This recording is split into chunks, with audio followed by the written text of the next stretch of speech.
So hi everybody, welcome back. We are here at ISC West in Las Vegas. We have with us Cole from PDK. He is the Partner Success Manager, and he's going to show us around their booth and some of the cool stuff that they're doing. Awesome, I appreciate it. So we'll start with the hardware. We've got this right here. This is the head-end unit. This is what you're going to have one of per site. This is our controller that controls access across the entire site. So it's the gateway to the cloud. It's basically a giant gateway, router, whatever you want to name it, mothership. So the entirety of the database is stored here on the cloud node. If you ever lose internet access or power, everything is retained here. Now, we are introducing a new feature called controller continuity. It rolls out on Monday. That is where if you lose local network, the system continues to work because all of the people and groups are stored individually on each controller, each individual one of these. So if we request access with no network, it continues to give us access, even if it does not have a direct line of sight to the cloud node. Now, we have a variety of sizes here. We've got the cloud node, of course, with its built-on single-door controller, but then we've got a Red 1, a Red 2, a Red 4. Those are 1, 2, and 4-door controllers, respectively. And then, of course, we've got the big ones, the Red 8 and the Red Max, which can do up to 24 doors.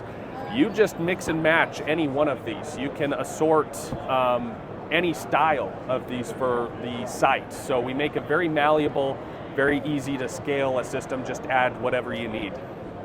So we've also got a few communication styles. This one, of course, I showed you was Ethernet. This one's wireless using a proprietary mesh network made by Zigbee. And then we've got PoE on this one. We're just running all the power and Ethernet directly into the Ethernet jack on the controller board. That can power up to a 4-door controller. I believe, if I'm not mistaken, 0.8 amps per port. The software, too, very easy to use, very easy to scale. Looks a little something like this. So, if you're coming into people, you can click on people. You've got a plus in the bottom right-hand corner. Add people, add their credentials, add their access rules. Same things with groups. You come in here, you have a plus in the bottom right-hand corner. You just add the groups that you need, assign access rules, and you're done.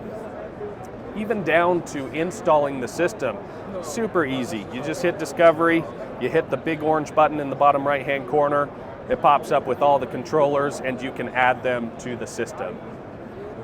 Now we also have other things. My personal favorite is actually system events. This is our if this then that console of the cloud node. This is where you're going to write input and output statements. So for example, a lockdown, very common with churches and schools. We're saying, okay, on a certain input, we are going to trigger a lockdown. It could be a duress pin, it could be a double card swipe, it could even be a panic button.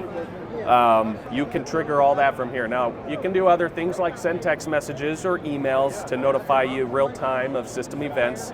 But that is what you will do in this console. Very handy and I think very underutilized. I always encourage people to use this. We've got reports where we can pull reports on anything happening on the system. We've got states where we can actively monitor doors. You can see here we can pop that door open. We can set timers on our doors, anywhere from 0 to 90 minutes. And then we can also activate Do Not Disturb, where we can set a door into Do Not Disturb mode. People who typically have access to that door no longer have access to that door.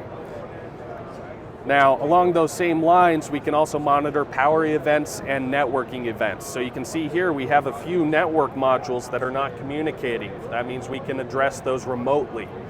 Same thing with battery. You can see right here we've got our battery statuses. It'll show us how much charge the backup battery has left on the system. Live events too, we can view things in real time, see what's going on. So for example, if I swipe my card against this badge reader, you're going to see my name pop up. Person Cole Nebeker has requested access to the front Red 4, access allowed, person used card. Pretty straightforward. It's all a very uniform interface, very easy to use, and we do this so it's easy for the end users as well as for our dealer partners. We're partner fanatics. Regardless of who's using the system, we design it to be very, very easy to use. We always encourage feedback, and that's why we are PDK.